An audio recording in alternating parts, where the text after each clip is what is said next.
নমস্কার বন্ধুরা, তোমাদের সকলকে ডেস্টিনেশন কি ইউটিউব চ্যানেলে স্বাগত। আমরা আজকে জিকে ক্লাসে বেশ কয়েকটি গুরুত্বপূর্ণ প্রশ্নকে নিয়ে আলোচনা করব। তার মধ্যে প্রথমেই যে প্রশ্নটি আছে, দেখো, ভারতের জাতীয় সঙ্গীত জনগণ মন জাতীয় কংগ্রেসের কোন অধিবেশনে প্রথমবার গাওয়া হয়েছিল? ঠিক আছে, বেলগাঁও অধিবেশন, কলকাতা অধিবেশন, লাহোর অধিবেশন নাকি ত্রিপুরী অধিবেশন?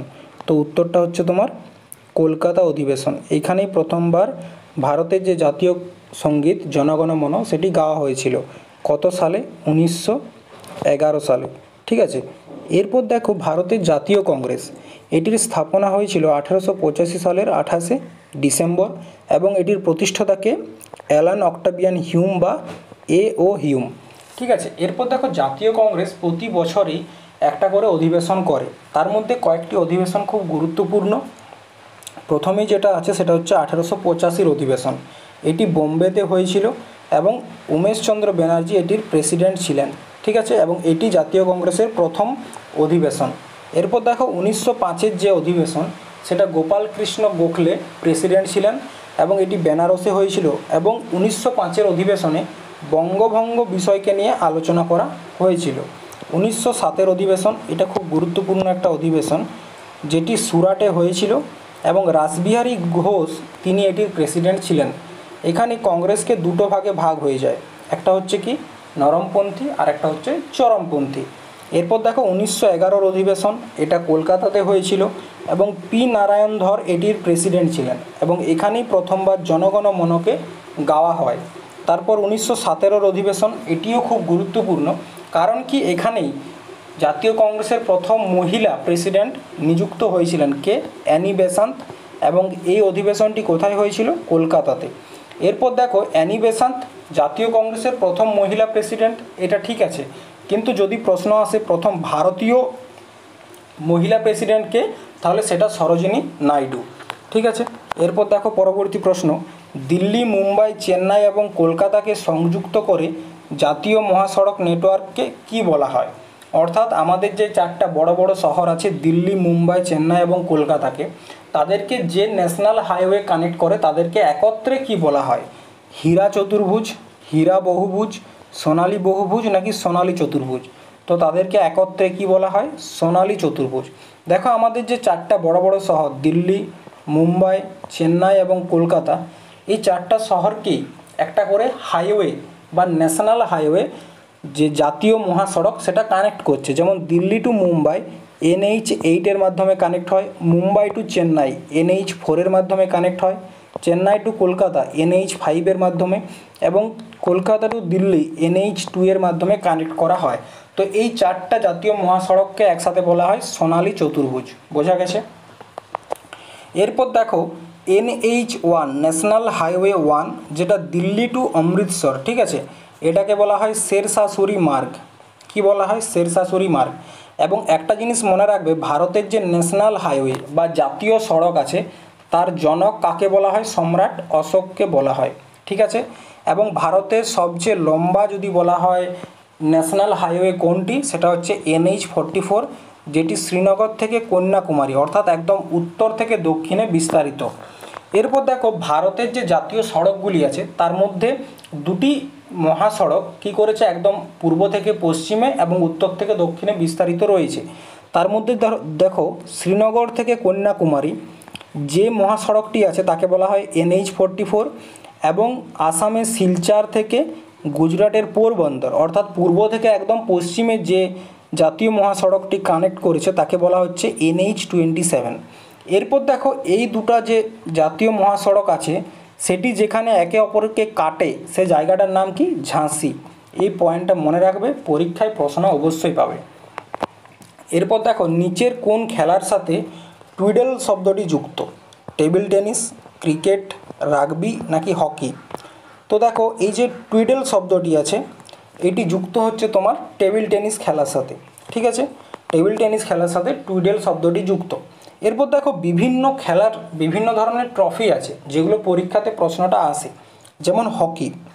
ঠিক আছে, হকির কয়েকটি গুরুত্বপূর্ণ ট্রফি, যেমন সুলতান আজলান শাহ, খুব গুরুত্বপূর্ণ একটা, Aga Khan trophy, Rangaswamy cup, Dhyanchand trophy, Murugappa gold, cup, ঠিক আছে, বেগম রসুল কাপ এবং হিম গোল্ড কাপ, এগুলো হকির জন্য খুব গুরুত্বপূর্ণ।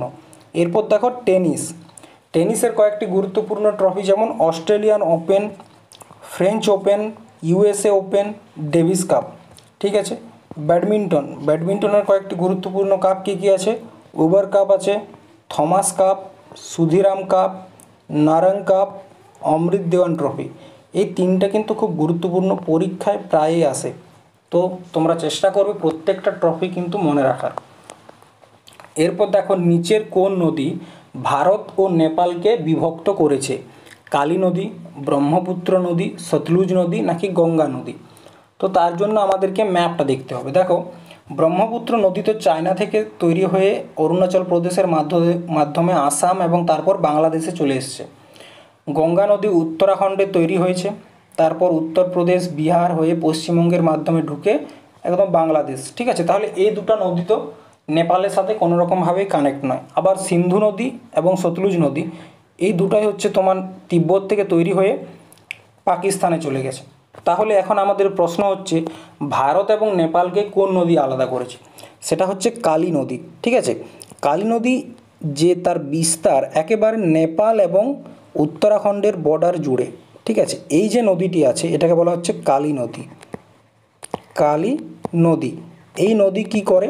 উত্তরাখণ্ড এবং নেপালের মধ্যে যে সীমানা সেটা নির্ধারণ করে কে? কালী নদী। ঠিক সেরকমভাবে আরও একটি নদী আছে যেটি ভারত এবং নেপালকে আলাদা করে, সেটা হচ্ছে সিকিমের তিস্তা নদী। মনে রাখবে এই যে তিস্তা নদীটি আছে এটিও নেপাল এবং ভারতের যে সীমানা সেটি নির্ধারণ করে, অর্থাৎ কি কালী নদী এবং তিস্তা নদীর মাঝখানের যে এরিয়া সেটাকে বলা হয় নেপাল। তাহলে এখানে উত্তর হচ্ছে কি কালী নদী। কালী নদী ভারত এবং নেপালকে বিভক্ত করেছে। পরবর্তী প্রশ্ন দেখো ভারতের নিম্নলিখিত অঞ্চলগুলির মধ্যে কোনটি পেট্রোলিয়াম খনি নয়? ঠিক আছে, ডিগবয়ের আসাম নাকি মানে আসামের ডিগবয়, নাকি বোম্বাই হাই মুম্বাইয়ের, নাকি নর্মদা নদীর বদ্বীপ, নাকি কৃষ্ণা নদীর বদ্বীপ? তো মনে রাখবে নর্মদা নদীর বদ্বীপ কিন্তু আমরা এখান থেকে পেট্রোলিয়াম পাই না, ঠিক আছে।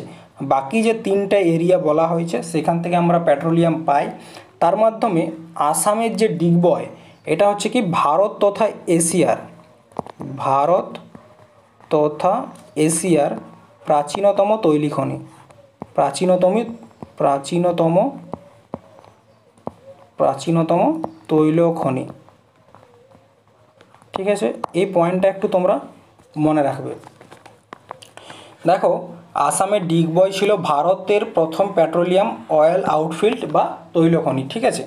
এরপর দেখো আমরা ভারতে বেশিরভাগ যেখান থেকে মানে পেট্রোলিয়াম পাই সেই জায়গাগুলো কি? প্রথমে আসে আসামের ডিগবয়, নহরকটিয়া বা সুরমা উপত্যকা, এই তিনটে জায়গা থেকে আমরা আসামে মেনলি পেট্রোলিয়াম পেয়ে থাকি।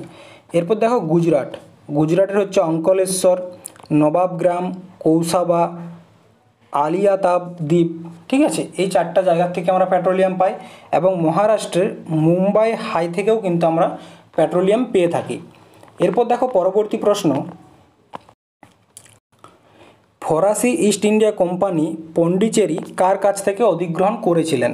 পর্তুগিজ থেকে, গোলকুন্ডা শাসক থেকে, নাকি বিজাপুরের সুলতান থেকে, নাকি ছিনতাই করে? তো পন্ডিচেরিকে ফ্রেঞ্চ ইস্ট ইন্ডিয়া কোম্পানির সাথে যুক্ত করেছিল কে? বিজাপুরের সুলতান। এই বিজাপুরের সুলতানের কাছ থেকে ফ্রেঞ্চ ইস্ট ইন্ডিয়া কোম্পানি পন্ডিচেরিকে নিয়েছিলেন, ঠিক আছে। দেখো 1673 সালে বিজাপুরের সুলতানের সাথে একটি চুক্তির মাধ্যমে পন্ডিচেরির যে প্রশাসন সেটাকে অংশগ্রহণ করে কে? French East India company. এরপর দেখো ফ্রেঞ্চ ইস্ট ইন্ডিয়া কোম্পানি, দেখো ভারতে টোটাল অনেকগুলো ইউরোপীয়রা এসছে, যেমন ব্রিটিশরা, পর্তুগিজ এসছে, ব্রিটিশ এসছে, ডেনমার্ক থেকে এসছে, ফ্রান্স থেকে এসছে। তো ফ্রান্স থেকে যারা এসেছে তাদেরকে বলা হয় ফ্রেঞ্চ, এবং তারা ভারতে প্রথমবার প্রতিষ্ঠিত হয়েছিল কবে? 1664 সালে, ঠিক আছে। এবং তাদের প্রথম যে ব্যবসায়িক কোঠি বা সদর দপ্তর সেটা 1668 সালে কোথায় করেছিল? সুরাটে। এবং তাদের দ্বিতীয় কোঠিটি কোথায় করেছিল? মাছলিপট্টনম। এই দুটো পয়েন্ট খুব গুরুত্বপূর্ণ, ঠিক আছে। ফরাসিদের যদি কিছু গুরুত্বপূর্ণ আসে এই তিনটা পয়েন্ট খুব গুরুত্বপূর্ণ, একটু মনে রাখবে। পরবর্তী দেখো নিচের কোনটি তিন কাঠিয়া প্রথার সাথে সম্পর্কিত? তিন কাঠিয়া প্রথা, চম্পারণ, খেদা, বারদৌলি নাকি দারভাঙ্গা? তো দেখো, 3 কাঠিয়া প্রথার সাথে যুক্ত হচ্ছে তোমার চম্পারণ সত্যাগ্রহ বা বিহারের চম্পারণ সত্যাগ্রহ। দেখো, 3 কাঠিয়া ছিল সেই ব্যবস্থা যার অধীনে চম্পারণের স্থানীয় কৃষকদের তাদের জমির 3/20 ভাগে কী করতে হতো? নীল চাষ করতে হতো। কারা বাধ্য করতো তাদেরকে? ইউরোপীয়রা তাদেরকে বাধ্য করেছিল। এরপর দেখো, এখানে 3টা গুরুত্বপূর্ণ সত্যাগ্রহ আছে। একটা হচ্ছে চম্পারণ সত্যাগ্রহ, খেড়া সত্যাগ্রহ এবং বারদৌলি সত্যাগ্রহ। 3টাই খুব গুরুত্বপূর্ণ। দেখো, চম্পারণ সত্যাগ্রহ হয়েছিল 1917 সালে এবং এটি কে করেছিল? মহাত্মা গান্ধী। এবং বলা হয় যে ভারতে মহাত্মা গান্ধীর প্রথম সত্যাগ্রহ সেটা হচ্ছে চম্পারণ সত্যাগ্রহ। কোথায় হয়েছিল? বিহারে। খেড়া সত্যাগ্রহ এটা হয়েছিল গুজরাটে 1918 সালে এবং এটিরও কে করেছিলেন? মহাত্মা গান্ধী। এরপর দেখো, বারদৌলি সত্যাগ্রহ এটি 1928 সালে হয় গুজরাটে এবং এটির নেতৃত্ব কে দিয়েছিলেন? সর্দার বল্লভভাই প্যাটেল। এবং সর্দার বল্লভভাই প্যাটেলকে যে সর্দার উপাধি সেটা কিন্তু এই বারদৌলি সত্যাগ্রহের পরেই দেওয়া হয়েছিল। ঠিক আছে। এরপর দেখো, মুদ্রাস্ফীতি থেকে কারা সবচেয়ে বেশি উপকৃত হয়? পাওনাদার, ব্যবসায়ী মানুষ, ঋণী বা এগুলির কোনোটিই নয়। মুদ্রাস্ফীতি মানে কি? বাজার মূল্য বৃদ্ধি পাওয়া। তো বাজার মূল্য বৃদ্ধি পাওয়ার সাথে সবথেকে বেশি উপকৃত হয় কে? ঋণী। কারণটা কি? দেখো, আজকে ধরো তুমি এ ব্যক্তির কাছ থেকে 100 টাকা ধার নিলে, ঠিক আছে? 100 টাকা ধার নিলে এবং এই 100 টাকা দিয়ে তুমি 5টা পেন কিনলে, ঠিক আছে? তুমি 2 বছর পর এ ব্যক্তিকে আবার 100 টাকা ফেরত দিলে। কি করলে? 100 টাকায় ফেরত দিলে, 100 টাকা ফেরত দিলে, কিন্তু তখন 5টি পেনের দাম হয়ে গেছে 200 টাকা। 200 টাকা। তাহলে তুমি 100 টাকায় 5টা পেন কিনেছিলে, কিন্তু সে 2 বছর পরে কি 100 টাকায় 5টা পেন কিনতে পারছে না। তার মানে কি? তুমি লাভ করেছো। তুমি তো তাকে 100 টাকায় ফেরত দিয়েছো, তখন 100 টাকার যে মূল্য ছিল, 2 বছর পরে 100 টাকার তো সেই মূল্যটা নেই। তো তার জন্য মুদ্রাস্ফীতি থেকে সবথেকে বেশি লাভবান হয় ঋণী। এরপর দেখো, মুদ্রাস্ফীতিতে কে লাভবান হয় বা কার লস হয় তার জন্য একটা চার্ট তোমাদের তৈরি করেছি। সেটা মনে রাখবে, পরীক্ষা এখান থেকে প্রশ্ন পড়ে। ঠিক আছে। যেমন কনজিউমার বা ভোক্তা, তার কিন্তু লস হয় এবং যে উৎপাদক তার কিন্তু প্রফিট হয়। যদি বলা হয় কেন? ধরো আজকে যদি একটা পেন তৈরি করা হয়, ধরো আজকে একটা পেন তৈরি করলো, একসাথে 100টা পেন তৈরি করলো, ঠিক আছে? তো আজকে 5 টাকা পিস বিক্রি করছে। 2 বছর পর ধরো এই পেনগুলোর মধ্যে কিছু পেন রয়ে গেল, সেইগুলো কিন্তু 10 টাকা করে বিক্রি করবে, কিন্তু তার তৈরি করতে কিন্তু 5 টাকাও লাগেনি, তাহলে তার কিন্তু প্রফিট হচ্ছে। ঠিক আছে। তাহলে প্রডিউসার বা উৎপাদকের লাভ হয়। এরপর দেখো কে আছে? ঋণী। যে ঋণ নেয় তারও কিন্তু প্রফিট হয়, কিন্তু যে ঋণ দেয় বা ঋণদাতা তার কিন্তু লস হয়। এবং আমরা যেসব জিনিস আমাদের দেশ থেকে অন্য দেশে পাঠায়, সেক্ষেত্রে প্রোডাক্টের দাম সস্তা হয়ে যায়, কিন্তু যদি কোনো কিছু বাইরের দেশ থেকে নিয়ে আসি তখন সেটা কস্টলি হয়ে যায় বা দামি হয়ে যায়। তো এই চার্টটা অবশ্যই তোমরা মনে রাখবে। এরপর দেখো, ড্যাশ এক ধরনের পণ্য যার দাম বাড়লে চাহিদা বাড়ে। মানেটা কি? বলছে এমন কোন ধরনের পণ্য আছে যেটার দাম বাড়ার সাথে সাথে চাহিদাটাও বাড়ে? গিফেন পণ্য নাকি মূলধন পণ্য নাকি ক্লাব পণ্য নাকি ভোক্তা পণ্য?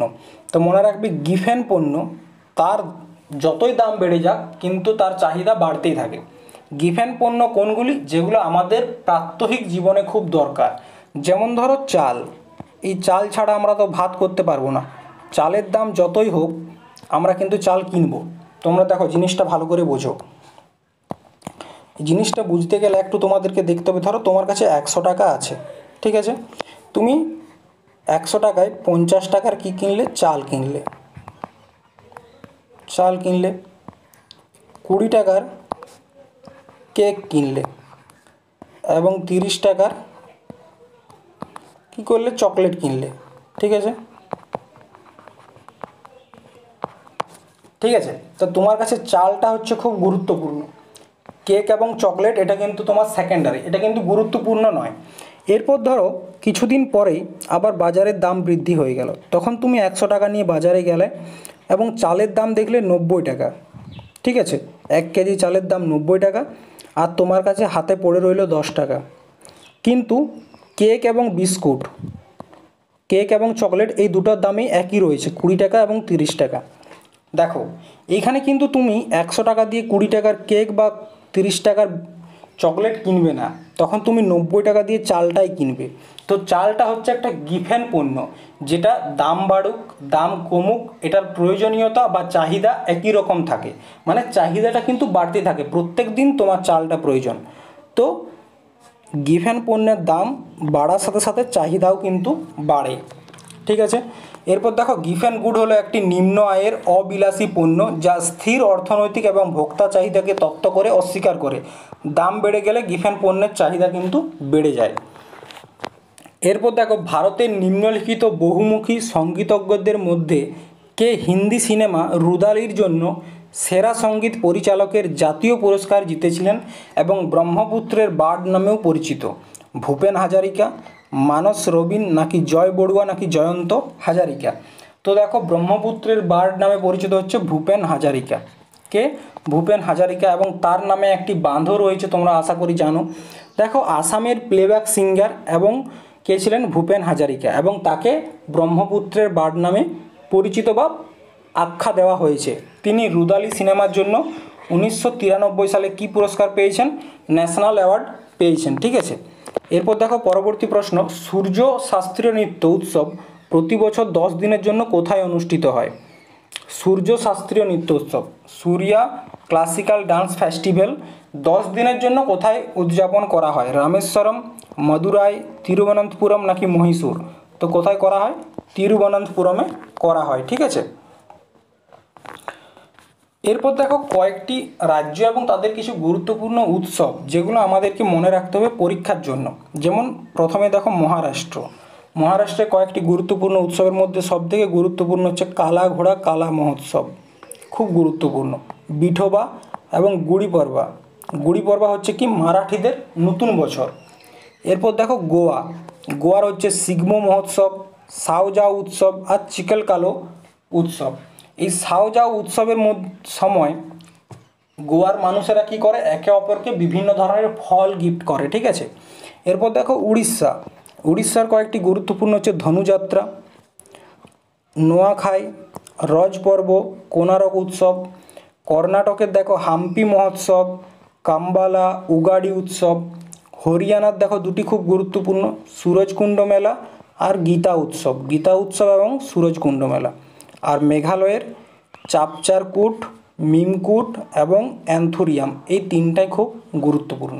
তো আমরা প্রত্যেক দিন এই যে মক টেস্ট দিচ্ছি, এখান থেকে বিভিন্ন প্রশ্ন নিয়ে আলোচনা তো করছি, তার সাথে স্ট্র্যাটেজিকের প্রত্যেক দিন একটা করে পার্ট আমরা আলোচনা করব, ঠিক আছে। তো আজকের ক্লাসটি এই পর্যন্তই। যদি তোমাদের প্রশ্নগুলো ভালো লাগে বা তোমরা কোথাও ডাউট থাকে তোমাদের, সেটা তোমরা কমেন্ট করে জানাবে, ঠিক আছে। এবং তোমাদের যদি ক্লাসটি ভালো লাগে তাহলে অবশ্যই চ্যানেলটিকে সাবস্ক্রাইব করে তোমার বন্ধুদের সাথে শেয়ার করবে এবং কমেন্ট করে তোমাদের মতামতটা জানাবে, ঠিক আছে। আজকের ক্লাসটি এই পর্যন্তই, ধন্যবাদ।